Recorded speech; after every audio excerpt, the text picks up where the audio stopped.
ఫజీలత్, ఏ ప్రాముఖ్యత అయితే ఈ 15వ తారీఖు రాత్రి లభిస్తుందో అదే ప్రాముఖ్యత సోమవారము గురువారం కూడా లభిస్తుంది. ఆశ్చర్యంగా ఉండొచ్చు. రండి దైవభక్త మహమ్మద్ సల్లల్లాహు అలైహి వసల్లం గారి యొక్క హదీసును వివరిస్తాను. ప్రతి సోమవారము మరియు గురువారము మానవుని యొక్క కర్మలు అల్లాహ్ సుబ్హానహు వ తఆలా వద్దకు ప్రవేశపెట్టబడటం జరుగుతుంది. అయితే ప్రవక్త గారు అంటున్నారు, నా కర్మలు ఉపవాసం ఉన్న స్థితిలో ప్రవేశపెట్టబడాలని నేను కోరుకుంటున్నాను, కాబట్టి సోమవారము మరియు గురువారము నేను ఉపవాసం ఉంటున్నాను అని చెబుతూ మరొక హదీసులో దీని యొక్క వివరణ ఇస్తూ ఇలా ఉంది.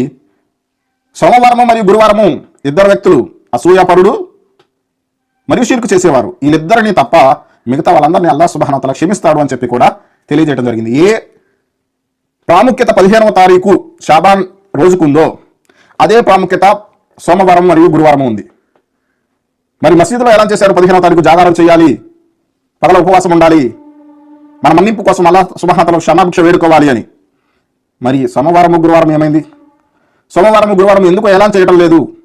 అసలు ఈ యొక్క హదీసులు ఎందుకు చెప్పటం లేదు? ముస్లిం సమాజానికి అసలు తెలియదు సోమవారం గురువారం ఉపవాసం ఉండాలి అని చెప్పి కూడా. కాబట్టి ఎవరో నడిపిస్తున్నారు తప్పుడు హదీసుల వైపు, కాల్పనిక హదీసుల వైపు ముస్లిం సమాజాన్ని ఎవరో నడిపిస్తున్నారు, ఇంకా నడుస్తూనే ఉన్నారు. కాబట్టి గుర్తుంచుకోండి, సహీ హదీసుల వెలుగులో మన జీవితం ఉండాలి. అలా లేకపోతే మనం నష్టపోతాము ఆఖిరతలో.